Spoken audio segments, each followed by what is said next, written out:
जय हिंद साथियों। SSC MTS exam अगर आपका कल है या परसों है या कुछ दिन बाद है तो आपके एग्जाम को साथियों नेस्त नाबूद करने के लिए 100 सवालों की एक ऐसी श्रृंखला वाली क्लास साथियों तैयार की गई है, जिस क्लास को अगर आप देख लेते हैं तो मेरा मानना है कि एग्जाम आपका चूकेगा नहीं। एग्जाम में साथियों आप झंडा गाड़ के आएंगे, एग्जाम आपका बहुत आराम से फतेह हो जाएगा। क्योंकि आप भी जानते हैं साथियों कि सामान्य ज्ञान के पूरे आपसे 25 सवाल पूछे जाएंगे। तो ये समझ लीजिए अगर आपने इन 100 सवालों को तैयार कर लिया तो कुछ नहीं 8 से 10 सवाल आप साथियों यहां से देखेंगे।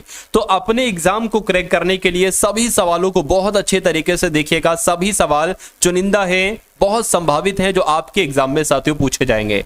पहला सवाल आपकी स्क्रीन पर है साथियों, डीआरडीओ की स्थापना कब की गई थी। अगर आपसे पूछा जाए साथियों डीआरडीओ का हेडक्वार्टर कहां पर है, तो इसका हेडक्वार्टर कहां पर आप लोग ध्यान रखेंगे, नई दिल्ली में इसका हेडक्वार्टर है। क्या इसका हेडक्वार्टर कहां पर है, नई दिल्ली में इसका हेडक्वार्टर है। अगर आपसे पूछा जाए कि डीआरडीओ के प्रमुख कौन है साथियों, तो समीर वी कामत का नाम आप लोग ध्यान रखेंगे। किसका नाम आप लोग ध्यान रखेंगे साथियों, समीर वी कामत जो है ना ये डीआरडीओ के अध्यक्ष हैं, प्रमुख है। अगर बात करते हैं डीआरडीओ की स्थापना कब हुई थी, तो 1958 में ही डीआरडीओ की स्थापना हुई थी। यह भी आपको मालूम होना चाहिए भाई। जिनका भी आंसर यहां पर ऑप्शन नंबर ए है, मैं कहूंगा बिल्कुल करेक्ट है। उसके बाद देखिए अगला सवाल है कि माजुली एक नदी द्वीप है। बिल्कुल सही। जो निम्नलिखित में से किस नदी पर स्थित है, तो ये किस नदी पर स्थित है साथियों, ब्रह्मपुत्र नदी पर स्थित है। ये सवाल आपसे बहुत पूछा जाता है। तो माजुली असम में जो ब्रह्मपुत्र नदी है, इस नदी के बीच में स्थित एक बड़ा नदी द्वीप है। अगर आपसे पूछा जाए दुनिया का सबसे बड़ा नदी द्वीप कौन सा है, तो आप लोग क्या बताएंगे साथियों, माजुली नदी द्वीप बताएंगे। जब हम साथियों माजुली की बात करते हैं, किसकी बात करते हैं, माजुली की बात करते हैं, क्योंकि एक सवाल आपसे बहुत पूछा जाता है, वो मैं आपको यहां पर साथियों बता देता हूं। आपसे पूछा जाता है कि असम की सांस्कृतिक राजधानी क्या है। क्या साथियों आपसे पूछा जाएगा कि असम की सांस्कृतिक राजधानी अगर आपसे पूछा जाए तो आपको क्या बताना है साथियों, माजुली ही आपको बताना है, ठीक है ना। तो जितने इंपॉर्टेंट फैक्ट मैंने आपको बताए हैं वो आप लोग ध्यान रखेंगे। उसके बाद देखिए अगला सवाल है कि 9 डिग्री चैनल किसको किससे जोड़ता है। तो 9 डिग्री चैनल की अगर बात करें साथियों मिनिकाय से मुख्य भूमि द्वीप को जोड़ता है। ये आप लोग यहां पर ध्यान रखेंगे। जिनका भी आंसर ऑप्शन नंबर ए के साथ है, मैं कहूंगा बिल्कुल करेक्ट है। नेक्स्ट नंबर का सवाल देखिए कि निम्नलिखित में से कौन सा तथ्य पीसी महालनोबिस, जिन्होंने भारत की पंचवर्षीय योजनाओं के निर्माण में योगदान दिया था, पीसी महालनोबिस ने क्या किया था, पंचवर्षीय योजनाओं में योगदान दिया था, ये किससे संबंधित नहीं थे। हमें मालूम होना चाहिए इनका संबंध किससे किससे था। देखिए उन्होंने भारतीय सांख्यिकी संस्थान की स्थापना की थी। अब डायरेक्ट यहां से 3-4 सवाल बनेंगे। आपसे पूछा जाए कि भारतीय सांख्यिकी संस्थान की स्थापना किसने की थी, तो आप लोग ध्यान रखेंगे पीसी महालनोबिस ने की थी। ये संबंधित हैं। उन्होंने सांख्य पत्रिका की शुरुआत की, तो बिल्कुल सही। अगर आपसे पूछा जाए किसने सांख्य पत्रिका की शुरुआत की, तो महालनोबिस जी ने। उसके अलावा भारतीय नियोजन के वास्तुकार के रूप में भी जाना जाता है, बिल्कुल। यानी कि अगर आपसे पूछा जाए कि किसे भारतीय नियोजन के वास्तुकार के रूप में जाना जाता है, तो पीसी महालनोबिस जी को। महालनोबिस का जन्म 1983 में कलकत्ता में हुआ था साथियों, ये आपको बताया जा रहा है। तो मैं कहूंगा नहीं साथियों, ठीक है ना। जन्म उनका 1983 में एक तरीके से कलकत्ता 1983 में नहीं हुआ था। कब हुआ था साथियों, 1893 में हुआ था। कब हुआ था, 1893 में हुआ था। तो मैं कहूंगा ये आपका गलत ऑप्शन हो जाएगा, गलत ऑप्शन हो जाएगा। तो यही आपका बिल्कुल करेक्ट आंसर हो जाएगा। पीसी महालनोबिस की अगर बात करें, इनका पूरा नाम साथियों क्या है, प्रशांत चंद, क्या प्रशांत चंद महालनोबिस इनका नाम है। और इन्हीं को क्या कहा जाता है, आप लोग ध्यान रखेंगे साथियों, भारतीय सांख्यिकी का, क्या साथियों, भारतीय सांख्यिकी का जनक कहा जाता है। भारतीय सांख्यिकी का जनक किसे कहा जाता है, पीसी महालनोबिस को कहा जाता है। तो जितना मैं आपको पढ़ा रहा हूं, जो कुछ मैं आपको बता रहा हूं साथियों, ये सारी चीजें आप लोग ध्यान रखेंगे। और ऐसे कुल मिला के 100 क्वेश्चन मैं आपको करवाना चाह रहा हूं। यानी कि एक ऐसे साथियों क्वेश्चंस की श्रृंखला आपके सामने से बहुत तेजी के साथ गुजरने वाली है, जो आपकी सिलेक्शन के लिए साथियों गारंटी देती है, ठीक है ना। कहने के भारतीय संविधान का कौन सा भाग केंद्र शासित प्रदेशों से संबंधित है, तो मैं कहूंगा भाग 8 जो है ना, भाग 8 साथियों ये केंद्र शासित प्रदेशों से संबंधित है। अगर आपसे पूछता भाग 1 के बारे में कि आखिर भाग 1 में किसका जिक्र किया गया, तो आप लोग ध्यान रखेंगे संघ और उसका जो राज्य क्षेत्र है ना, इसके बारे में बताया गया है। अगर आपसे पूछता साथियों भाग 2 में किसका जिक्र किया गया, क्या भाग 2 में, तो भाग 2 में साथियों नागरिकता का जिक्र किया गया। क्या कि नागरिकता किसको दी जाएगी, क्या क्या नागरिकता की शर्तें हैं। अगर आपसे एग्जाम में पूछता कि भाग 3 में क्या है तो आप क्या बताते साथियों, मौलिक अधिकार के बारे में बताते, ठीक है ना। मौलिक अधिकार, क्या मौलिक अधिकार कह लो या मूल अधिकार कह लो, सवाल ऐसे पूछा जाएगा कि निम्नलिखित में से किस भाग में मौलिक अधिकार हैं या कौन सा भाग मौलिक अधिकार से संबंधित है, तो भाग 3 मौलिक अधिकार से संबंधित है।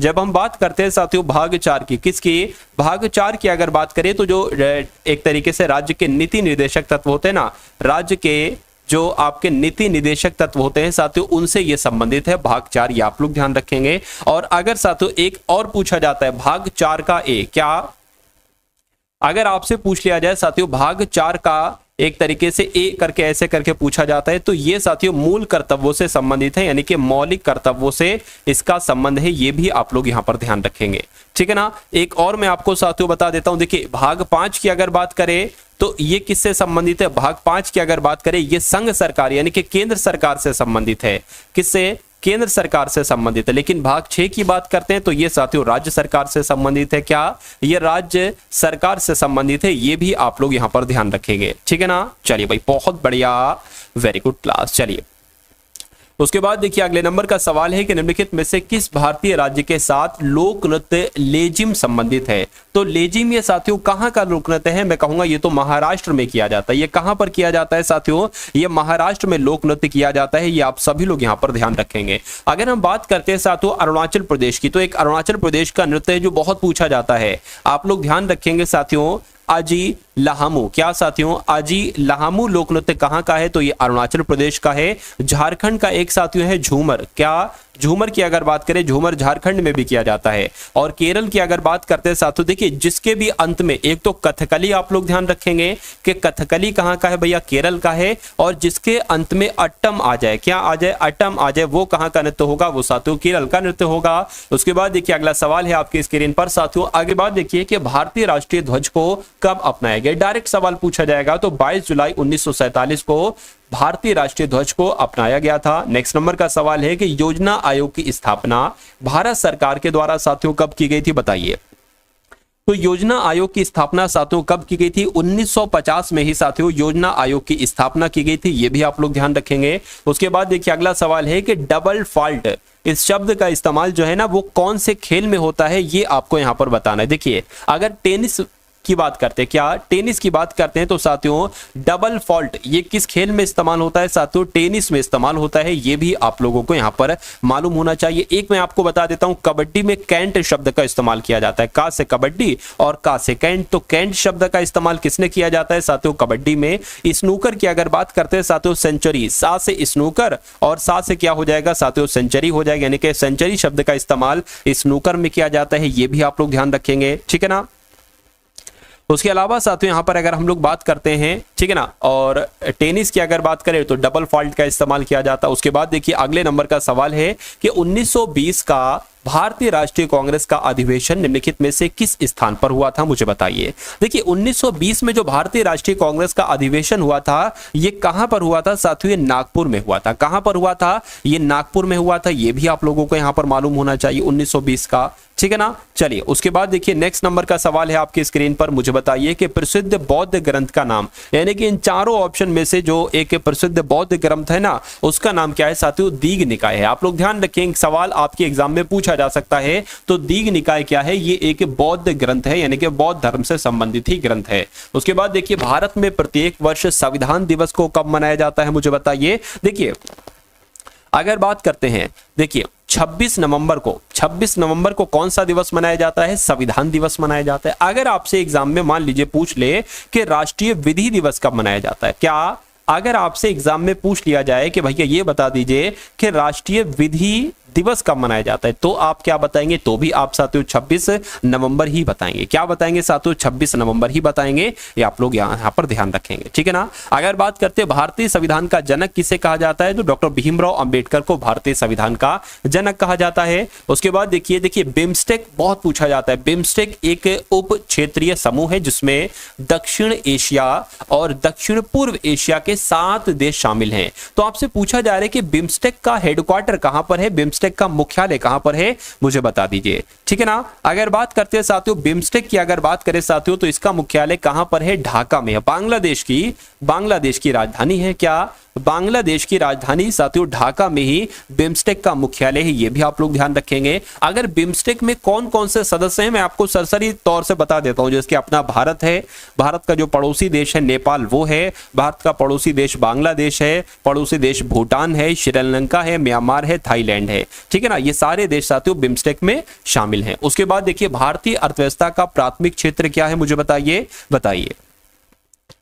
देखिए अगर बात करें भारतीय अर्थव्यवस्था का प्राथमिक क्षेत्र क्या बैंकिंग है, नहीं। सूचना प्रौद्योगिकी है, नहीं साथियों। कृषि, देखिए कृषि है भारतीय अर्थव्यवस्था का प्राथमिक क्षेत्र। उसके अलावा साथियों क्या है, एक तरीके से डेयरी भी है, क्या डेयरी भी है। और उसके अलावा साथियों वानिकी जो है ना, वानिकी, ये भी साथियों वानिकी भी भारतीय अर्थव्यवस्था का प्राथमिक क्षेत्र है, क्योंकि कृषि की जगह अगर वानिकी आ जाए तो वानिकी आपका राइट आंसर हो जाएगा। खनन भी है और उसके अलावा अगर बात करते हैं साथियों मत्स्य भी है।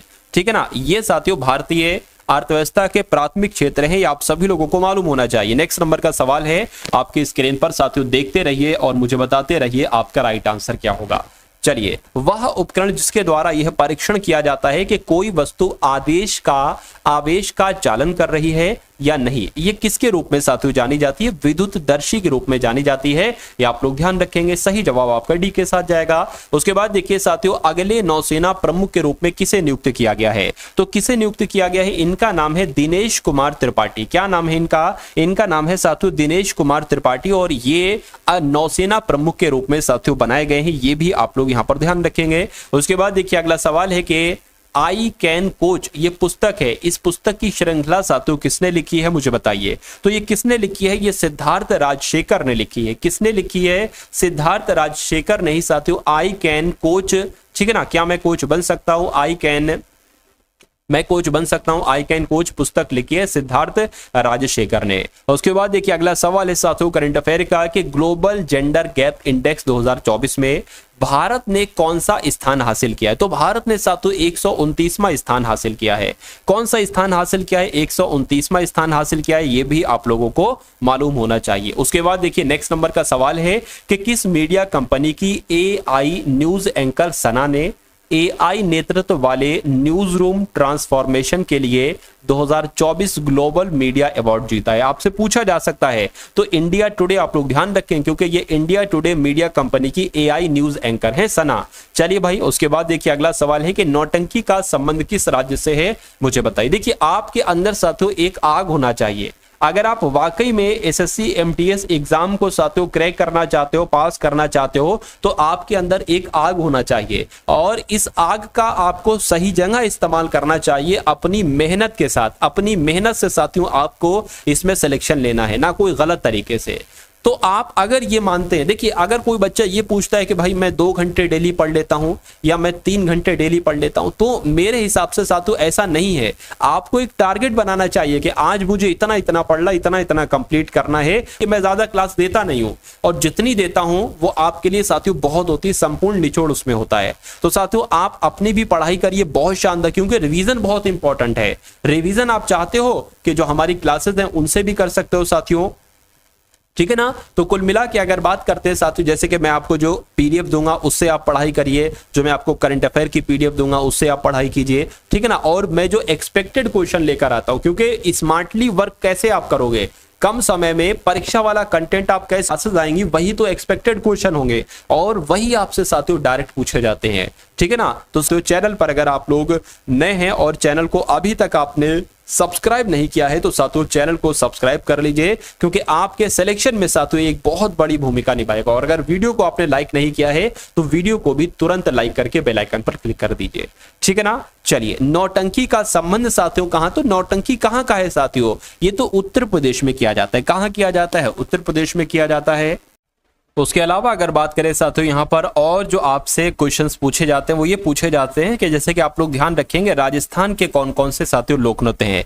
तो राजस्थान का एक, देखिए राजस्थान में आप जरूर घूमे होंगे, तो घूमर जो है ना ये राजस्थान का एक लोक नृत्य हो जाएगा। उसके अलावा अगर बात करें, एक बहुत आपसे पूछा जाता है कि कालबेलिया, क्या साथियों, कालबेलिया लोक नृत्य कहाँ का है? तो कालबेलिया जो नृत्य है ना, ये कहाँ का है? ये भी साथियों राजस्थान का है। महाराष्ट्र का लावड़ी आपसे पूछा जाता है कि लावड़ी लोक नृत्य कहाँ किया जाता है? तो लावड़ी नृत्य कहाँ किया जाता है? महाराष्ट्र में किया जाता है। और गुजरात में कौन सा किया जाता है? गुजरात में गरबा किया जाता है। तो इतनी जानकारी आप लोग ध्यान रखेंगे। नेक्स्ट नंबर का सवाल है, देखिए मुझे बताइए कि सही जवाब आपका यहाँ पर क्या होगा। कहने की जो देखनी नृत्य है, ये देखनी क्या है? ये देखनी एक नृत्य है। तो देखनी नृत्य साथियों कहां पर किया जाता है? अगर इसकी बात करें ना, ये ईसाई लड़कियों के द्वारा किया जाता है। ईसाई लड़कियों के द्वारा साथियों ये नृत्य किया जाता है। और कहां पर किया जाता है? ये साथियों गोवा में किया जाता है। इस प्रकार आपका सही जवाब यहां पर जाएगा ऑप्शन नंबर सी के साथ। उसके बाद देखिए सोनल मानसिंह शास्त्रीय नृत्य से जुड़े थे, यानी कि कौन से नृत्य से इनका संबंध था? इनका संबंध था साथियों भरतनाट्यम से। किससे इसका संबंध था इनका? साथियों भरतनाट्यम से इनका संबंध था। ये आप लोग ध्यान रखेंगे। उसके बाद देखिए अगला सवाल है कि भारत के संविधान का कौन सा अनुच्छेद समान नागरिक संहिता को परिभाषित करता है? अगर यहां पर बात करें, देखिए जो समान नागरिक संहिता है ना, इसके बारे में कौन सा अनुच्छेद कहता है? मैं कहूंगा अनुच्छेद 44 कहता है। ये आप लोग ध्यान रखेंगे। और एक अनुच्छेद 24 है जो कि बहुत इंपॉर्टेंट है। देखिए जिन बच्चों की उम्र होगी साथियों 14 वर्ष से, क्या 14 वर्ष से कम अगर उम्र है, उनको साथियों किसी खतरे के काम में नहीं लगाया जा सकता। यानी कि ऐसे काम में नहीं लगाया जा सकता कि उनकी जान पर खतरा है। तो इस बात का जिक्र अनुच्छेद 24 में किया गया है। ये आप लोग ध्यान रखेंगे, ठीक है ना। ये आपसे बहुत पूछा जाता है। और एक अनुच्छेद 44 आप ध्यान रखेंगे कि समान नागरिक संहिता का यहाँ पर जिक्र किया गया है। खैर उसके बाद देखिए नेक्स्ट नंबर का सवाल है आपकी स्क्रीन पर कि भारत के राष्ट्रपति के लिए चुनाव लड़ने के लिए उम्मीदवार की न्यूनतम आयु कितनी होनी चाहिए? मुझे बताइए। तो कितनी साथियों होनी चाहिए? अगर किसी को राष्ट्रपति बनना है तो उसको 35 वर्ष उम्र चाहिए होती है। अगर राष्ट्रपति बनना है साथियों तब भी 35 वर्ष उम्र चाहिए होती है, या अगर राज्यपाल बनना है तब भी 35 वर्ष उम्र चाहिए होती है, ठीक है ना। उसके अलावा अगर बात करते हैं, अगर प्रधानमंत्री बनना है तो साथियों 25 वर्ष उम्र चाहिए होती है, या अगर मुख्यमंत्री बनना है साथियों तो कितनी? तब भी साथियों 25 वर्ष उम्र चाहिए होती है। ये आप लोग ध्यान रखेंगे। वोट देने के लिए 18 वर्ष उम्र चाहिए होती है। ये आप सभी लोग यहां पर ध्यान रखेंगे, ठीक है ना। चलिए अगर बात करते हैं साथियों, यहां पर राष्ट्रपति का जिक्र आया है तो राष्ट्रपति को ही एक तरीके से भारत का प्रथम नागरिक कहा जाता है। आपसे पूछा जाएगा कि भारत का प्रथम नागरिक किसे कहा जाता है? तो भारत के राष्ट्रपति को ही कहा जाता है। तो उसके बाद देखिए आपसे पूछा जा रहा है कि निजाम सागर बांध ये किस राज्य में स्थित है? बताइए। तो निजाम सागर बांध कहां पर है साथियों? तेलंगाना में। कहां पर है निजाम सागर बांध साथियों? तेलंगाना नदी पर है, तेलंगाना शहर राज्य में है। लेकिन अगर आपसे पूछा जाए कि जो निजाम सागर बांध है ना, ये किस नदी पर है? तो ये मंजीरा नदी पर है। क्या ये साथियों मंजीरा नदी पर है? ये भी आपसे सवाल जो है ना वो साथियों बन सकता है। चलिए उसके बाद देखिए अगला सवाल है, भारतीय संविधान में राष्ट्रपति महाभियोग की विशेषता को कौन से देश से लिया गया है? यानी कि जो राष्ट्रपति पर महाअभियोग लगाया जाता है, इस चीज को कहां से लिया गया है? तो मैं कहूंगा संयुक्त राज्य अमेरिका से लिया गया है। ये आप लोग यहां पर ध्यान रखेंगे। अमेरिका से और क्या लिया गया है साथियों? देखिए मौलिक अधिकार भी लिए गए हैं। मूल अधिकार किस देश के संविधान से लिए गए हैं? तो मौलिक अधिकार साथियों ये अमेरिका के संविधान से लिए गए हैं। ये आप लोग ध्यान रखेंगे। उसके अलावा मैंने आपको बताया जो राष्ट्रपति पर महाअभियोग लगता है, ये भी साथियों किस पे? ये अमेरिका के संविधान से लिए गए हैं। आप लोग ध्यान रखेंगे, ठीक है ना। और जापान की अगर बात करते हैं ना, जापान के संविधान से देखिए कानून के द्वारा क्या कानून के द्वारा जो स्थापित प्रक्रिया होती है, कानून के द्वारा जो स्थापित प्रक्रिया होती है, ये कहां से ली गई है? ये भी साथियों जापान के संविधान से ही ली गई है। ये भी आप लोग ध्यान रखेंगे। उसके बाद देखिए अगले नंबर का सवाल है साथियों आपकी स्क्रीन पर, देखिए मुझे बताइए आपका राइट आंसर क्या होगा। चलिए करेंगे सिल्वर फाइबर क्रांति किससे संबंधित है? बताइए। सिल्वर फाइबर क्रांति की बात कर रहे हैं यहां पर, मुझे बताइए। तो सिल्वर फाइबर क्रांति ये कपास से संबंधित है। किससे संबंधित है साथियों? कपास से संबंधित है। इसलिए सही जवाब आपका जो जाएगा वो ऑप्शन नंबर डी के साथ जाएगा। अगर आपसे पूछे कि कपास ज्यादातर कहां पाया जाता है, तो गुजरात राज्य में पाया जाता है। कहां पर पाया जाता है साथियों? गुजरात राज्य में पाया जाता है, ठीक है ना। चलिए उसके बाद देखते हैं नेक्स्ट नंबर का सवाल है कि कब संविधान सभा ने भारत के लिए एक प्रारूप संविधान तैयार करने के लिए डॉक्टर भीमराव अंबेडकर की अध्यक्षता में एक प्रारूप समिति का गठन किया था? सवाल बहुत टॉप लेवल का है और क्वेश्चन आपसे पूछा जाएगा। आप लोग बस डेट ध्यान रखेंगे कि 29 अगस्त 1947, यानी कि 29 अगस्त 1947 को संविधान सभा ने भारत के लिए एक प्रारूप संविधान तैयार करने के लिए डॉक्टर भीमराव अंबेडकर की अध्यक्षता में एक प्रारूप समिति का गठन किया था। कब किया था? 29 अगस्त 1947 को किया गया था। ये आप लोग यहां पर ध्यान रखेंगे। और प्रारूप समिति के देखिए, प्रारूप समिति में एक तो अध्यक्ष थे, क्या? एक तो अध्यक्ष थे और साथियों 6 सदस्य थे। 6 सदस्य का भी नाम मैं आपको बता सकता हूं, लेकिन ये आपसे एग्जाम में नहीं पूछे जाते। प्रारूप समिति की अध्यक्षता किसने की थी? यहां पर नाम लिखा हो, डॉक्टर भीमराव अंबेडकर ने की थी। उसके बाद देखिए अगला सवाल है साथियों कि निम्नलिखित में से कौन सा देश ब्रिक्स का सदस्य देश नहीं है? साथियों देखिए और मुझे बताइए कि आपका राइट आंसर यहां पर क्या हो सकता है। देखिए ब्रिक्स की अगर बात करें ना तो इसमें 5 देश शामिल हैं। कितने देश शामिल हैं साथियों? 5 देश इसमें शामिल हैं। एक तो साथियों अपना भारत शामिल है, क्या?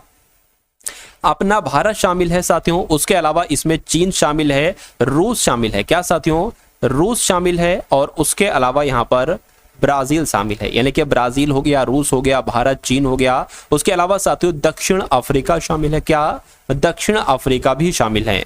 तो यहां पर अगर बात करते हैं साथियों, देखिए दक्षिण अफ्रीका मैं लिख चुका हूं, भारत लिख चुका हूं, रूस लिख चुका हूं, लेकिन भूटान नहीं लिखा। यानी कि ब्रिक्स का सदस्य देश कौन सा नहीं है साथियों? भूटान नहीं है। अब भूटान नहीं है तो यही आपका क्या होगा? यही तो आपका बिल्कुल करेक्ट आंसर हो जाएगा। साथियों उस मुकाम तक मैं आपको पहुंचा दूंगा जिस मुकाम पर जाने से ही सिलेक्शन होता है। यानी कि इतना एक्सपर्ट, इतना निपुण बनाकर आपको एग्जाम हॉल में भेजूंगा साथियों कि समझ लीजिए एग्जाम तो आपके लिए बहुत छोटी सी बात हो जाएगी। अगर इससे बड़ा भी कोई एग्जाम आ जाए तो आप उसको बहुत आराम से क्रैक कर ले, ठीक है ना। लेकिन आपको साथियों सिर्फ जरूरत है क्लासेस को अटेंड करने की और अपना पूरा ध्यान, पूरा मनोमस्तिष्क क्लास में रखने की, क्योंकि जब आपका ध्यान किसी जगह पर होता है तभी आप उस चीज में कामयाब होते हैं। तो अगर आप अपने ध्यान रखने की गारंटी मुझे दे देते हैं तो मैं आपको सिलेक्शन की गारंटी दे देता हूं, ठीक है ना। चलिए, the day I stopped drinking milk, ये एक पुस्तक है। इस पुस्तक के लेखक कौन है? तो सुधा मूर्ति इस पुस्तक की लेखक है। ये आप लोग यहां पर ध्यान रखेंगे।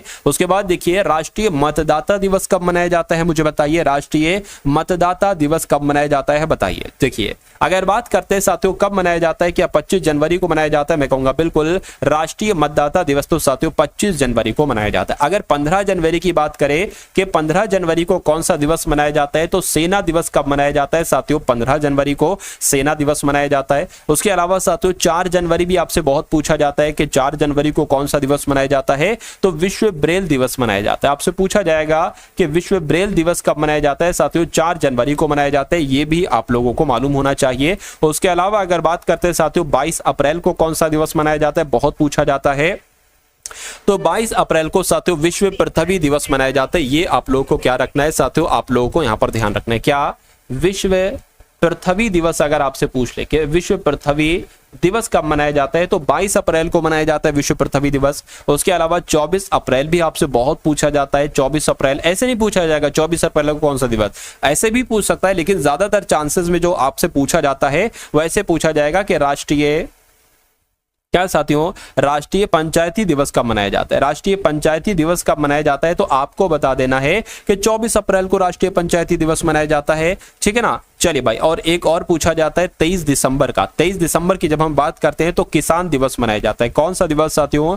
किसान दिवस की अगर बात करें तो ये आपका 23 दिसंबर को मनाया जाता है। तो इतनी चीजें आप लोग यहां पर ध्यान रखेंगे। उसके बाद देखिए नेक्स्ट नंबर का सवाल है आपकी स्क्रीन पर, देखिए साथियों और मुझे बताइए कि यहां पर आपका सही जवाब क्या हो सकता है। 500 रुपए के महात्मा गांधी श्रृंखला के नोट का रंग कैसा है? तो कैसा है साथियों? स्टोन ग्रे है, ये आप लोग ध्यान रखेंगे। राइट आंसर आपका जो जाएगा वो ऑप्शन नंबर बी के साथ जाएगा। उसके बाद देखिए निम्नलिखित में से कौन कथक के प्रतिपादक नहीं है, यानी कि कथक में साथियों किसका किसका योगदान रहा? तो मैं कहूंगा साथियों कथक में अगर बात करें किसका योगदान रहा? शंभू महाराज का रहा, बिरजू महाराज का रहा, सितारा देवी का रहा, लेकिन किशन महाराज का नहीं रहा। क्यों? कि पंडित किशन महाराज की अगर बात करते हैं साथियों ये तबला वादक हैं। क्या?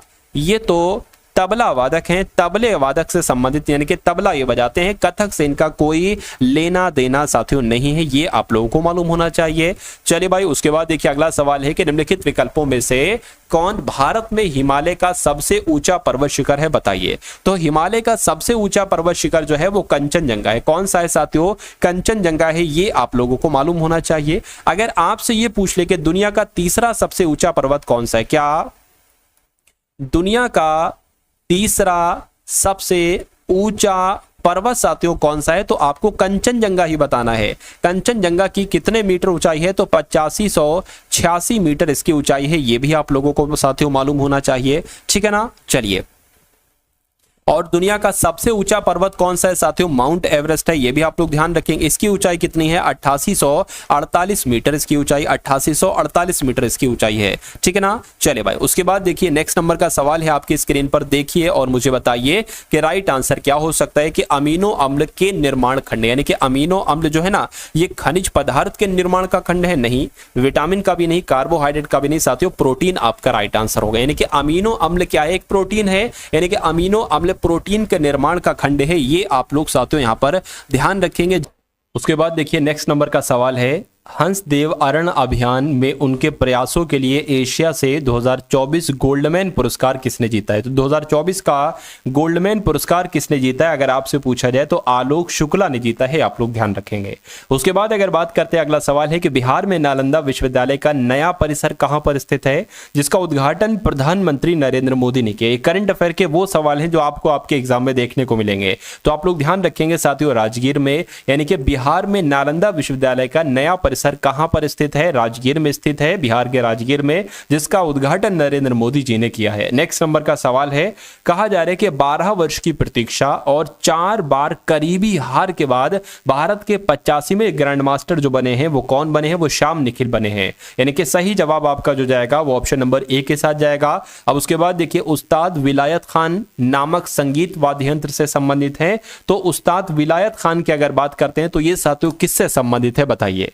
तो सितार से इनका संबंध है। किससे इनका संबंध साथियों? ये सितार वादक हैं, ये आप लोग यहां पर ध्यान रखेंगे। उसके बाद देखिए अगला सवाल है कि प्रसिद्ध भारतीय अभिनेत्री वैजंती माला निम्नलिखित में से किस नृत्य शैली की प्रतिपादक थी? तो इनका नाम आपने सुना होगा, ये साथियों भरतनाट्यम शैली की प्रतिपादक थी। इनका नाम क्या था? ये अभिनेत्री थी वैजंती माला इनका नाम था। उसके बाद देखिए अगला सवाल है कि निम्नलिखित में से कौन सा त्योहार केरल से संबंधित है? तो केरल में साथियों कौन सा त्योहार मनाया जाता है? मैं कहूंगा साथियों ओणम त्योहार कहां पर मनाया जाता है? केरल में मनाया जाता है, आप लोग यहां पर ध्यान रखेंगे। अगर आपसे पूछ लिया जाए पोंगल के बारे में, देखिए पोंगल की जब हम बात करते हैं तो ये तमिलनाडु में भी मनाया जाता है। अगर आपसे पूछ लिया जाए पोंगल कहां का त्योहार है, तो अगर तमिलनाडु ऑप्शन में आए तमिलनाडु लगा देना, अगर तमिलनाडु ऑप्शन में ना आए तो साथियों आंध्र प्रदेश ऑप्शन में आएगा। क्या आंध्र प्रदेश ऑप्शन में आएगा? यानी कि तमिलनाडु में भी पोंगल त्योहार मनाया जाता है और आंध्र प्रदेश में भी पोंगल त्योहार मनाया जाता है। अगर हम बात करते हैं साथियों उगादी त्योहार की, तो उगादी त्योहार कहां पर साथियों मनाया जाता है? देखिए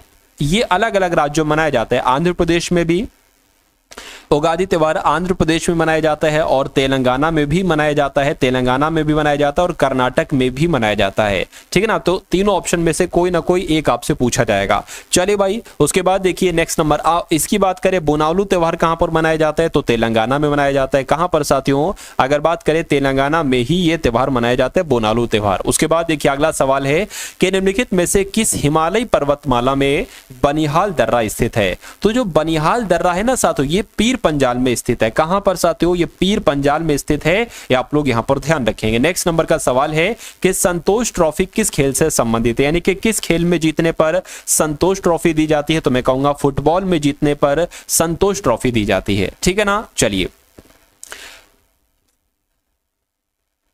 उसके बाद देखिए अगला सवाल है कि नील नदी को किस देश की रीढ़ के रूप में जाना जाता है? तो अगर आपसे पूछा जाए कि मिस्र देश की रीढ़ के रूप में किसे जाना जाता है, तो आप नील नदी बताएंगे, या अगर आपसे पूछा जाए नील नदी को किस देश की रीढ़ के रूप में जाना जाता है, तो आप साथियों मिस्र बताएंगे। अगर नील नदी की हम बात करते हैं साथियों, तो दुनिया की सबसे लंबी नदी है, दुनिया की सबसे लंबी नदी है। कौन सी नदी साथियों? नील नदी, आप लोग ध्यान रखेंगे। ठीक है ना। उसके बाद देखिए अगला सवाल है कि प्रसिद्ध सांची का स्तूप कहां पर स्थित है? तो प्रसिद्ध सांची का स्तूप कहां पर स्थित है साथियों? मध्य प्रदेश में स्थित है। उसके अलावा देखिए सांची का स्तूप भी मध्य प्रदेश में स्थित है। उसके अलावा अगर भरहुत स्तूप आपसे पूछा जाए, क्योंकि ये पूछा जा चुका है एग्जाम में, भरहुत स्तूप भी साथियों कहां पर स्थित है? मध्य प्रदेश में स्थित है। उसके अलावा अगर बात करें गौरी दत्त आपसे पूछा जाए, क्या आपसे पूछा जाए कि गौरी दत्त स्तूप कहां पर है? क्या गौरी दत्त स्तूप कहां पर है? तो ये भी साथियों मध्य प्रदेश में स्थित है, आप लोग ध्यान रखेंगे। ठीक है ना। चलिए उसके अलावा अगर बात करते हैं गुजरात से सवाल आपसे पूछा जाता है कि सियोट गुफाएं कहां पर है? क्या साथियों आपसे अगर पूछा जाए सियोट गुफाएं कहां पर है, तो सियोट गुफाएं कहां पर है? ये गुजरात में स्थित है, ये बहुत आपसे पूछा जाता है। उसके बाद देखिए अगला सवाल है कि कितने भारतीय राज्य बांग्लादेश के साथ अपनी सीमा को साझा करते हैं? देखिए साथियों और मुझे बताइए कि आपका सही जवाब यहां पर क्या हो सकता है। देखिए अगर बात करें अपना भारत है, ये बांग्लादेश के साथ सीमा साझा करता है और ये सबसे लंबी सीमा साझा करता है। तो मैं कहूंगा अपने भारत के राज्य, अपने भारत के कौन कौन से राज्य बांग्लादेश से बिल्कुल टच में है। कैसे बिल्कुल टच में है? तो एक तो साथियों असम है, यानी कि असम की सीमा बांग्लादेश के साथ टच है। अगर बात करें पश्चिम बंगाल भी है क्या? मैं कहूंगा बिल्कुल साथियों, पश्चिम बंगाल की भी सीमा बांग्लादेश से बिल्कुल टच में है। मिजोरम भी है क्या साथियों?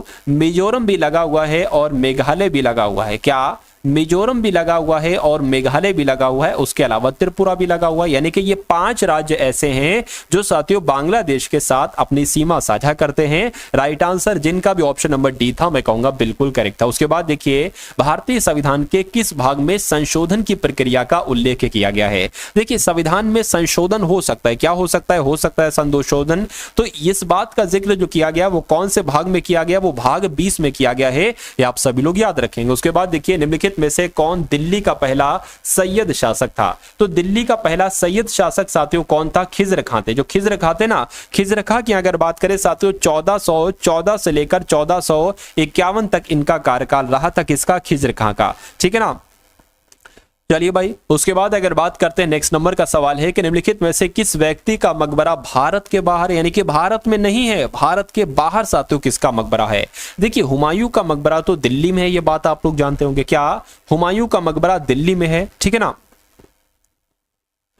उसके अलावा जो जहांदार शाह है ना साथियों, जहांदार शाह का मकबरा जो है ना हुमायूं के मकबरे में ही है। जो हुमायूं का मकबरा है ना, हुमायूं को मकबरे में ही साथियों जहांदार शाह का मकबरा है। अगर हम बात करते हैं औरंगजेब की, तो साथियों औरंगजेब का मकबरा कहां पर है साथियों? खुलदाबाद में। कहां पर है साथियों? खुलदाबाद में है। ये आप सभी लोगों को यहां पर क्या रखना है साथियों? यहां पर आप सभी लोगों को याद रखना है। ठीक है ना।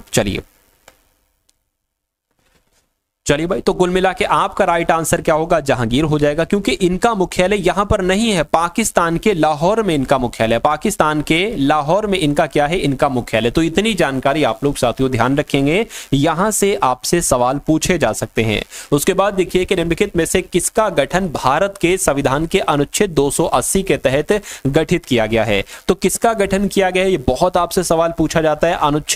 अनुच्छेद 280 के तहत साथियों किसका गठन किया गया है? वित्त आयोग का गठन किया गया है। ये आप सभी लोग यहां पर ध्यान रखेंगे। और वित्त आयोग का गठन जो है ना, ये राष्ट्रपति के द्वारा किया जाता है। अगर आपसे पूछा जाए पहला वित्त आयोग कब गठित किया गया, तो 1951 में पहला वित्त आयोग गठित किया गया। उसके अलावा अगर बात करें कि वित्त आयोग के प्रथम अध्यक्ष आपसे बहुत पूछे जाते हैं कि वित्त आयोग के प्रथम अध्यक्ष कौन थे? तो वित्त आयोग के प्रथम अध्यक्ष कौन थे साथियों? केसी नियोगी थे। कौन थे? केसी नियोगी ही वित्त आयोग के साथियों प्रथम अध्यक्ष थे। ये भी आप लोग यहां पर ध्यान रखेंगे।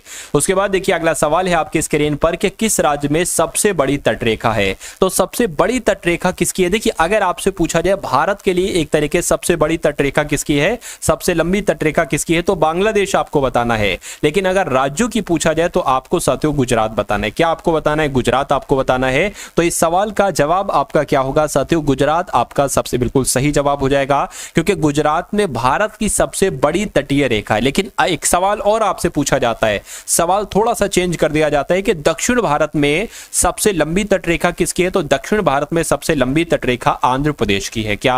आंध्र प्रदेश की है। यह भी आप लोगों को यहां पर क्या होना चाहिए? आप लोगों को साथियों याद होना चाहिए। भाई बहुत बढ़िया, वेरी गुड क्लास। चलिए अब यहां पर साथियों मैं कुछ बातें आपको बता देता हूं जो आपके एग्जाम में आपसे साथियों डायरेक्ट पूछी जाती है। देखिए वीडियो में बने रहिएगा, क्योंकि पूरा निचोड़ हम लोग देख रहे हैं, वो चीजें देख रहे हैं जो साथियों आपसे एग्जाम में पूछी जाती हैं। अगर आपसे पूछा जाए, क्या आपसे पूछा जाए कि दक्षिण भारत का सबसे बड़ा राज्य कौन सा है? क्या अगर आपसे पूछा जाए कि दक्षिण भारत का सबसे बड़ा राज्य कौन सा है, दक्षिण भारत का सबसे बड़ा राज्य कौन सा है, तो आपको बताना है कर्नाटक है। कर्नाटक की अगर बात करें साथियों, एक नृत्य यहां पर किया जाता है जो आपसे बहुत पूछा जाता है, यक्षगान। यक्षगान नृत्य कहां पर किया जाता है? कर्नाटक में किया जाता है। कर्नाटक का पुराना नाम क्या था? क्या कर्नाटक का पुराना नाम क्या था साथियों? मैसूर था। कर्नाटक का पुराना नाम क्या था? मैसूर था। ये भी आप लोग यहां पर ध्यान रखेंगे, ठीक है ना। और जो मैसूर नाम से फिर क्या नाम हुआ? कर्नाटक नाम हुआ। तो आपसे ये सवाल पूछा जाता है कि प्राचीन नाम मैसूर था, अब उसका नाम कर्नाटक है। तो ये कर्नाटक नाम जो किया गया वो कब किया गया? तो 1973 में किया गया। ये भी आप लोग यहां पर ध्यान रखेंगे। भाई बहुत बढ़िया, वेरी गुड क्लास। एक सवाल और आपसे पूछा जाता है साथियों, वो भी मैं आपको बता देता हूं। उस सवाल की अगर बात करें ना साथियों, देखिए केरल के बारे में आपसे पूछा जाता है, भारत में मसालों का उद्यान किसे कहा जाता है? क्या पूछा जाता है? भारत में मसालों का उद्यान किसे कहा जाता है? भारत में मसालों का उद्यान किसे कहा जाता है? तो साथियों केरल को कहा जाता है। पहली बात आप लोग ध्यान रखेंगे। अगर बात करें साथियों, देखिए एक और सवाल आपसे पूछा जाता है कि 100% क्या 100% साक्षरता हासिल करने वाला, क्या 100% साक्षरता हासिल करने वाला पहला राज्य कौन सा बना है? तो केरल बना है, आप लोग ध्यान रखेंगे, ठीक है ना। चलिए इतनी जानकारी आप लोग ध्यान रखेंगे। और तमिलनाडु के बारे में आपसे पूछा जाता है कि स्थानीय राजनीतिक दलों का किला किसे कहा जाता है? तो तमिलनाडु को ही कहा जाता है। और मरीना बीच कहां पर स्थित है आपसे पूछा जाएगा। क्या पूछा जाएगा कि मरीना बीच कहां पर है? तो मरीना बीच साथियों तमिलनाडु में ही स्थित है, आप लोग ध्यान रखेंगे। चलिए उसके बाद देख लेते हैं नेक्स्ट नंबर का सवाल है आपकी स्क्रीन पर। आपको यहां पर साथियों देखना है और बताने के सही जवाब क्या होगा कि भारतीय राष्ट्रीय गीत वंदे मातरम पहली बार किस राजनीतिक अवसर पर गाया गया था? तो किस राजनीतिक अवसर पर गाया गया था? INS सत्र यानी कि 1896 में गाया गया था। क्या यानी कि जो भारतीय राष्ट्रीय कांग्रेस का 1896 में साथियों इसका अधिवेशन हुआ था। कहां पर हुआ था? कलकत्ता में हुआ था। यहीं पर साथियों सबसे पहले राष्ट्रीय गीत को गाया गया था। ये आप लोग ध्यान रखेंगे। क्या ये आप लोग साथियों यहां पर ध्यान रखेंगे। चलिए भाई उसके बाद देखिए नेक्स्ट नंबर सवाल है आपकी स्क्रीन पर और आपको बताना है कि इस सवाल का जवाब आपका क्या होगा कि घूमर जो है ना ये किस राज्य का लोक नृत्य? बहुत आपसे पूछा जाता है। मैंने आपको बताया था आप लोग घूमे होंगे कहां? राजस्थान में। तो ये राजस्थान का एक नृत्य हो जाएगा। किसका एक नृत्य हो जाएगा साथियों? राजस्थान का एक नृत्य हो जाएगा। राजस्थान की अगर बात करते हैं साथियों, राजस्थान के और नृत्य है। एक तो चारी नृत्य किया जाता है। चारी नृत्य कहां किया जाता है? राजस्थान में किया जाता है। उसके अलावा कच्ची घोड़ी नृत्य कहां किया जाता है? क्या कच्ची घोड़ी नृत्य कहां किया जाता है साथियों? राजस्थान में किया जाता है, आप लोग ध्यान रखेंगे।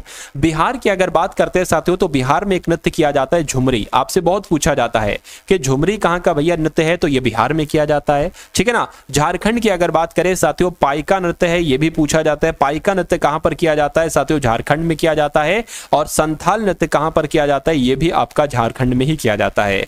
बचा क्या? त्रिपुरा। त्रिपुरा की अगर बात करें आप लोग ध्यान रखेंगे, एक होता है साथियों हौजागिरी नृत्य। क्या त्रिपुरा में किया जाता है? हौजागिरी नृत्य। हौजागिरी नृत्य कहां पर किया जाता है? त्रिपुरा में किया जाता है। उसके बाद देखिए अगला सवाल है कि भूपर्पटी में सबसे प्रचुर मात्रा में पाई जाने वाली धातु कौन सी है? बता दीजिए। क्या आपका सही जवाब होगा? एल्यूमिनियम आपका बिल्कुल सही जवाब हो जाएगा, ठीक है ना।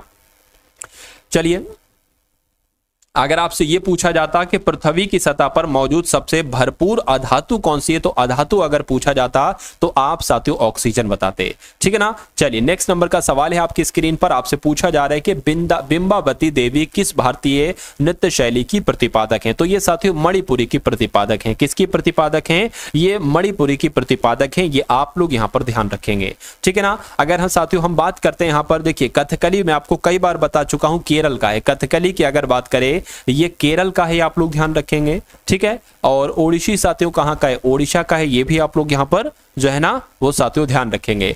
चलिए उसके बाद देखिए अगला सवाल है आपकी स्क्रीन पर कि पर्यावरण प्रदर्शन सूचकांक 2024 में भारत का कौन सा स्थान है? तो पर्यावरण प्रदर्शन सूचकांक 2024 में 180 देशों की लिस्ट बनाई गई है, जिसमें से अपना भारत कौन से स्थान पर? 176वें स्थान पर है।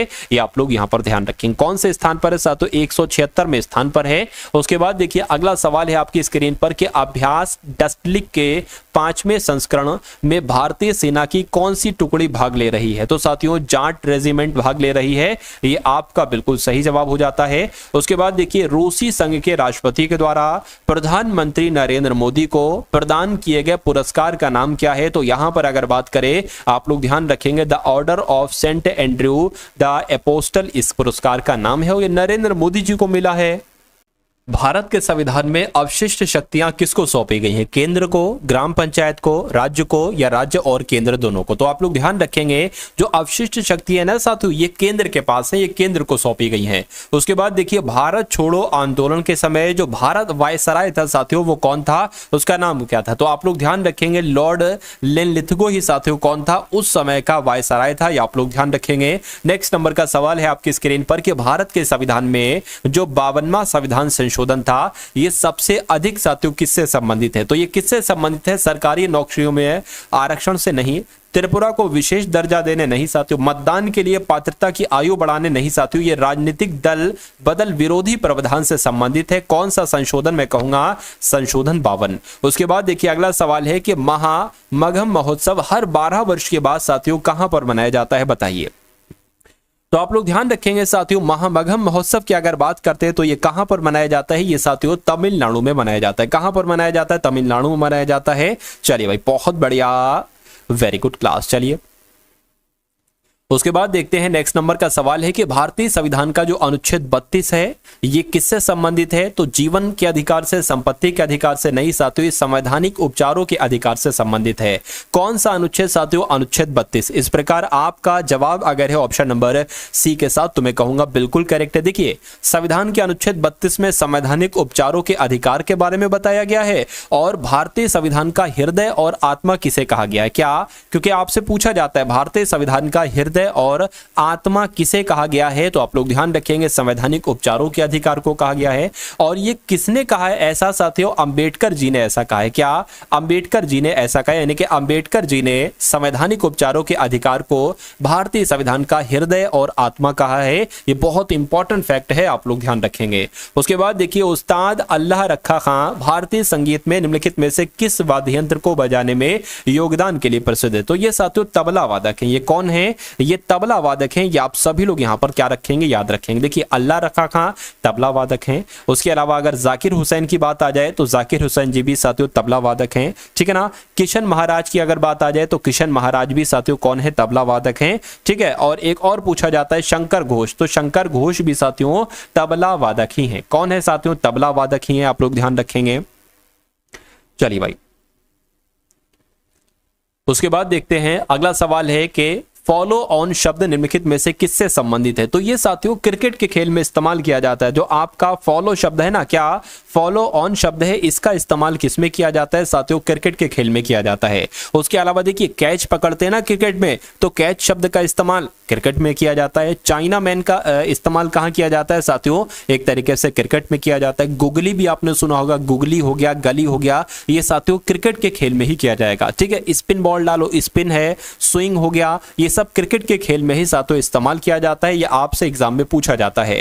अंतरराष्ट्रीय न्यायालय का मुख्यालय कहां पर स्थित है? तो अंतरराष्ट्रीय न्यायालय का मुख्यालय कहां पर स्थित है साथियों? नीदरलैंड में स्थित है। और नीदरलैंड के कहां पर साथियों? द हेग में स्थित है। यह भी आपको क्या होना चाहिए साथियों? यह भी आप लोगों को मालूम होना चाहिए भाई। बहुत बढ़िया, वेरी गुड क्लास। लेकिन अगर आपसे पूछ लिया जाए, क्या अगर आपसे पूछ लिया जाए कि संयुक्त राष्ट्र का मुख्यालय कहां पर है? अगर आपसे पूछ लिया जाए साथियों संयुक्त राष्ट्र का मुख्यालय कहां पर है, तो न्यूयॉर्क को आपको बताना है, ठीक है ना। लेकिन अगर आपसे पूछ लिया जाए साथियों इंटरनेशनल मॉनिटरिंग फंड यानी कि अंतरराष्ट्रीय मुद्रा कोष का मुख्यालय कहां पर है, तो वॉशिंगटन डीसी आपको बताना है। ये आप लोग साथियों ध्यान रखेंगे। उसके अलावा अगर आपसे पूछ लिया जाए यूनेस्को का मुख्यालय कहां पर है, तो यूनेस्को का मुख्यालय कहां पर है? पेरिस में है। फ्रांस की राजधानी पेरिस में है। देखिए यूनेस्को को अगर हिंदी की बात करें, हिंदी में क्या कहते हैं, तो संयुक्त राष्ट्र शैक्षिक, वैज्ञानिक और सांस्कृतिक संगठन कहते हैं यूनेस्को को। इसका मुख्यालय मैंने आपको फ्रांस में बताया। इसका राइट आंसर आपका ऑप्शन नंबर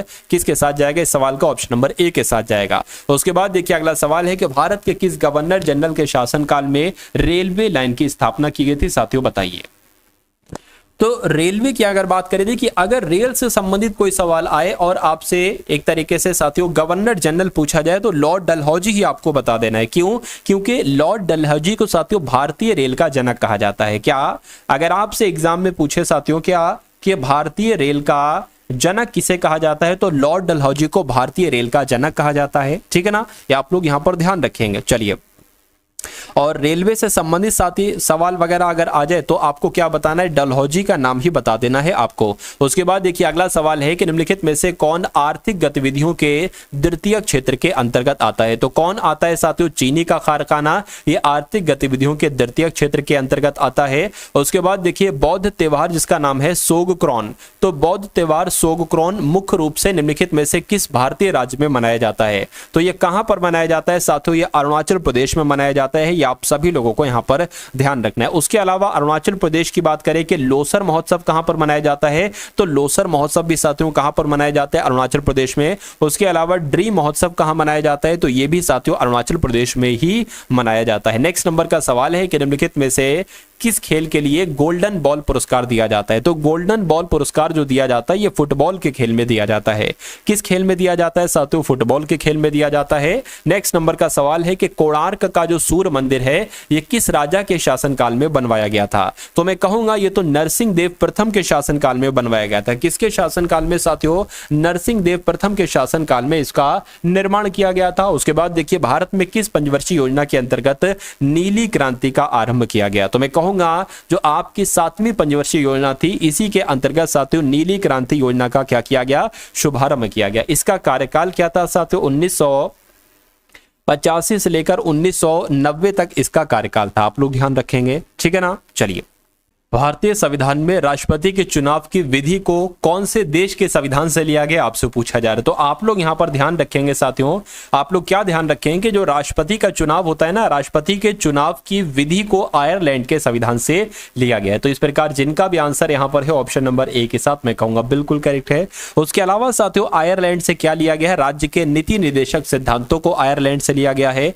ब्रिटेन की अगर बात करते हैं साथियों, ब्रिटेन से एक सवाल है जो कि आपसे बहुत पूछा जाता है कि एकल नागरिकता, क्या साथियों अगर आपसे पूछा जाए कि एकल नागरिकता की अगर बात करें तो ये कहां से लिया गया है, ये ब्रिटेन देश के संविधान से लिया गया है, ये आप लोग यहां पर ध्यान रखेंगे। अमेरिका की अगर बात करते हैं साथियों, मौलिक अधिकार लिए गए हैं, क्या लिए गए हैं, मौलिक अधिकार कौन से देश के संविधान से लिए गए हैं, तो साथियों अमेरिका देश के संविधान से लिए गए हैं। उसके अलावा अगर बात करते हैं यहाँ पर जर्मन की, तो जो आपातकाल की अगर बात करें, क्या साथियों अगर आपातकाल के दौरान जो मौलिक अधिकारों का निलंबन हो जाता है ये कहां से लिया गया है, तो जर्मनी के संविधान से लिए गए हैं, आपको मालूम होना चाहिए।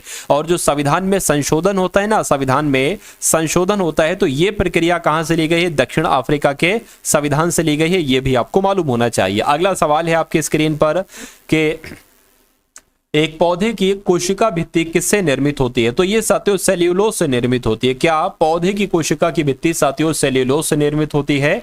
उसके बाद देखिए इटाई रोग जो होता है ये किसके कारण होता है, तो इटाई रोग जो होता है ये कैडमियम के कारण होता है, ये आप लोग ध्यान रखेंगे। सही जवाब आपका जाएगा बी के साथ। उसके बाद देखिए आंध्र प्रदेश के मुख्यमंत्री के रूप में साथियों किसने शपथ ली है, तो आंध्र प्रदेश के मुख्यमंत्री कौन बने हैं, नारा चंद्रबाबू नायडू बने हैं, ये आप लोग ध्यान रखेंगे। सही जवाब जिनका ऑप्शन नंबर डी था मैं कहूंगा बिल्कुल करेक्ट था। उसके बाद देखिए विश्व भूख दिवस यानी कि वर्ल्ड हंगर डे 2024 की विषय वस्तु यानी कि थीम क्या थी, तो साथियों थ्राइविंग मदर्स इसकी थीम थी। क्या थी, थ्राइविंग मदर्स इसकी थीम थी, ये भी आप लोग यहां पर ध्यान रखेंगे।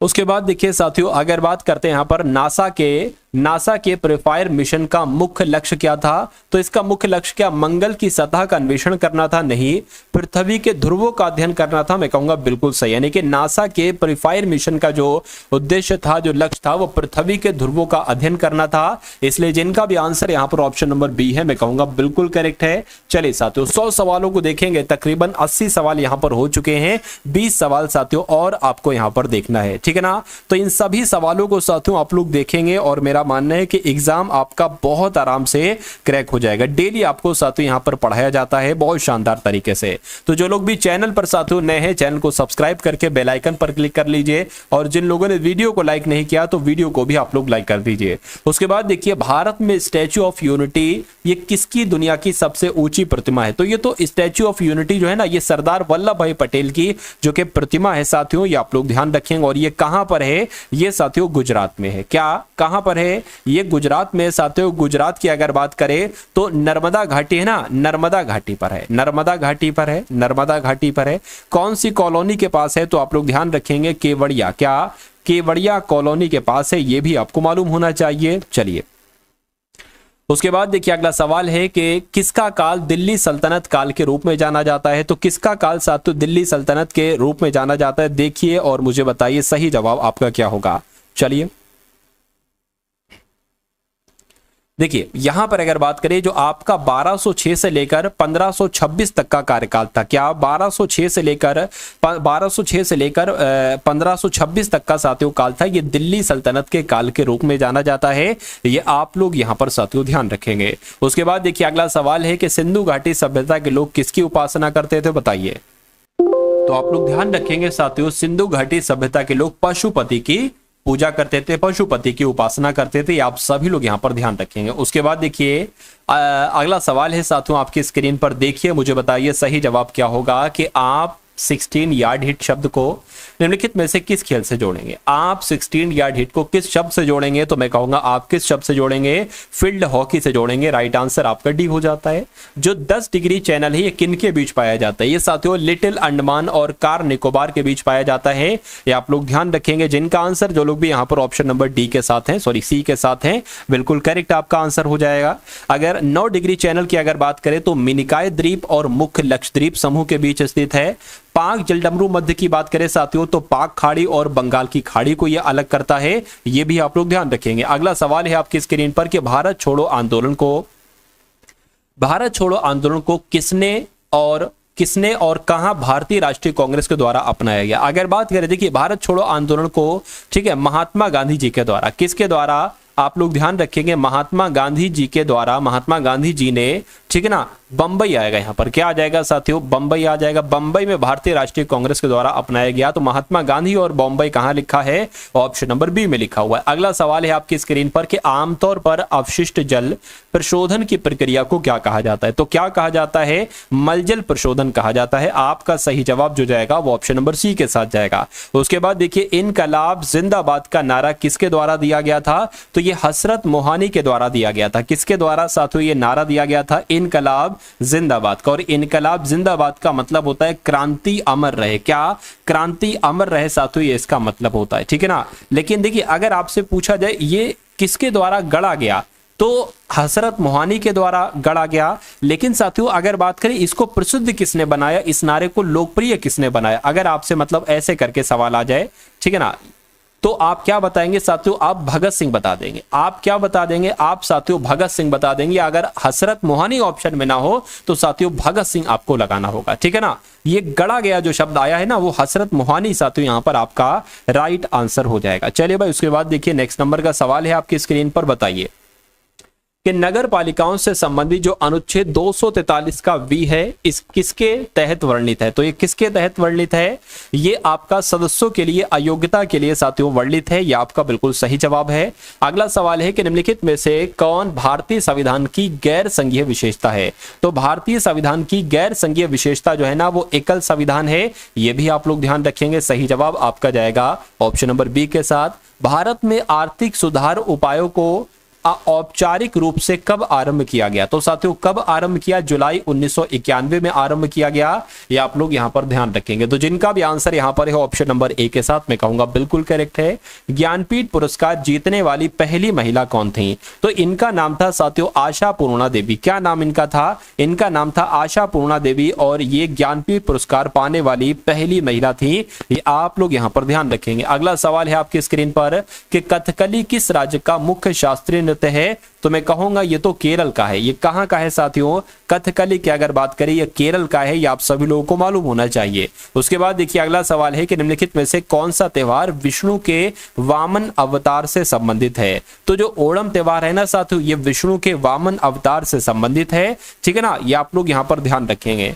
चलिए उसके बाद देखिए अगला सवाल है कि चंगाई नृत्य किस राज्य से संबंधित है। तो ये साथियों चंगाई नृत्य कहां पर किया जाता है, नागालैंड में किया जाता है। कौन सा चंगाई नृत्य, आप लोग यहां पर ध्यान रखेंगे भाई। बहुत बढ़िया, वेरी गुड क्लास। अब कुछ इंपॉर्टेंट चीजें मैं आपको बता देता हूं। देखिए कचिपुड़ी कहां का है लोक नृत्य, आंध्र प्रदेश का है। उसके अलावा अगर बात करें साथियों देखिए अगर आपसे बिहू पूछा जाए तो असम का बताना है। असम के साथियों दो आप लोग यहां पर ध्यान रखेंगे। असम के दो आप लोगों को लोक नृत्य ध्यान रखना है, एक तो साथियों बिहू और उसके अलावा साथियों सत्रिया। क्या, बिहू और सत्रिया ये कहां पर किया जाता है, ये असम में किया जाता है। अगर बात करते हैं साथियों गोवा के लोक नृत्य की तो गोवा के भी मैं आपको 2 बता रहा हूं, गोवा के 2 बता रहा हूं। एक तो साथियों फुगड़ी, आप लोग ध्यान रखेंगे, क्या पूछा जाएगा कि फुगड़ी लोक नृत्य कहां किया जाता है, तो फुगड़ी लोक नृत्य गोवा में किया जाता है। और ढालो लोक नृत्य कहां किया जाता है, तो ये भी साथियों गोवा में किया जाता है, ठीक है ना। चलिए, उसके अलावा कर्नाटक की अगर बात करते हैं साथियों, कर्नाटक का यक्षगान तो आपको पता है, यक्षगान में आपको नहीं बता, लेकिन आप लोग ध्यान रखेंगे कुनिथा जो है, कुनिथा कहां पर किया जाता है, कुनिथा साथियों का से कुनिथा, का से कर्नाटक, तो ये कर्नाटक में किया जाता है, ठीक है ना। अगर मध्य प्रदेश की अगर बात करते हैं तो मध्य प्रदेश का एक बहुत पूछा जाता है, कौन सा है वो मैं आपको यहां पर बतला देता हूं। मध्य प्रदेश में मटकी नृत्य किया जाता है, क्योंकि मां से मटकी और मां से मध्य प्रदेश, तो पूछा जाए मटकी नृत्य कहां किया जाता है, तो मध्य प्रदेश आपको साथियों क्या करना है, आपको यहां पर साथियों बता देना है भाई। बहुत बढ़िया, वेरी गुड क्लास। अगर सिक्किम की बात करें, सिक्किम का एक नृत्य है जो कि पूछा जाता है अक्सर, सिक्किम की अगर बात करें एक नृत्य पूछा जाता है सिंघी छम, सा से सिक्किम और सा से सिंघी छम, ये कहां किया जाता है, तो ये साथियों सिक्किम में किया जाता है, ये आप सभी लोगों को यहां पर मालूम होना चाहिए। यूपी की अगर बात करते हैं साथियों, एक तो रामलीला किया जाता है, क्या एक तो रामलीला किया जाता है, और क्या किया जाता है, कथक किया जाता है। तो रामलीला और कथक ये कहां के हो गए, ये उत्तर प्रदेश के हो गए। तो इतने आप लोग यहां पर ध्यान रखेंगे। उसके बाद देखिए नेक्स्ट नंबर का सवाल है आपकी स्क्रीन पर, देखिए बताइए कि 2024 कैबिनेट में वर्तमान महिला एवं बाल विकास मंत्री कौन है। तो कौन है साथियों, अन्नपूर्णा देवी है, आप लोग ध्यान रखेंगे। सही जवाब आपका ऑप्शन नंबर ए के साथ जाएगा। पेरिस ओलंपिक का उद्घाटन समारोह फ्रांस में कहां पर आयोजित किया जाएगा, तो कहां पर साथियों, सीन नदी पर, ये आपका क्या होगा, बिल्कुल सही जवाब हो जाएगा। उसके बाद देखिए कासा किस देश की अंतरिक्ष एजेंसी है साथियों, मुझे बताइए। चलिए, क्या आपका साथियों यहां पर सही जवाब होगा। देखिए कासा की अगर हम फुल फॉर्म की बात करते हैं तो कोरिया एरोस्पेस एडमिनिस्ट्रेशन हो जाएगा, ठीक है ना, कोरिया एरोस्पेस एडमिनिस्ट्रेशन हो जाएगा, ठीक है ना। तो ये दक्षिण कोरिया की राष्ट्रीय अंतरिक्ष एजेंसी है, ठीक है। तो मैं कहूंगा दक्षिण कोरिया आपका यहां पर बिल्कुल सही जवाब हो जाएगा और यही आपका राइट आंसर है। उसके बाद देखिए प्रधानमंत्री मोदी ने ठाणे और बोरीवली के बीच यात्रा का समय घटाकर 12 मिनट करने के लिए कितने रुपए की लागत वाली ठाणे बोरीवली ट्रेन टनल परियोजना का उद्घाटन किया है। तो मैं कहूंगा साथियों 16,600 करोड़, ये आपका बिल्कुल सही जवाब हो जाएगा। उसके बाद देखिए आज की इस वीडियो का अंतिम सवाल आपकी स्क्रीन पर है कि कौन सा जीव त्वचा से सांस लेता है। क्या सांप अपनी त्वचा से सांस लेता है, केचुआ अपनी त्वचा से सांस लेता है, या बंदर अपनी सांस लेता है, सॉरी बंदर अपनी त्वचा से सांस लेता है, या मनुष्य अपनी त्वचा से, मनुष्य तो नहीं होगा, बंदर भी नहीं साथियों अपनी त्वचा से सांस लेता है, सांप भी अपनी त्वचा से सांस नहीं लेता है, लेकिन केचुए की अगर बात करते हैं तो केचुआ अपनी त्वचा से सांस लेता है। तो इस प्रकार आपका राइट आंसर अगर है ऑप्शन नंबर बी के साथ, तो मैं कहूंगा आपका आंसर यहां पर बिल्कुल करेक्ट भाई। बहुत बढ़िया, वेरी गुड क्लास।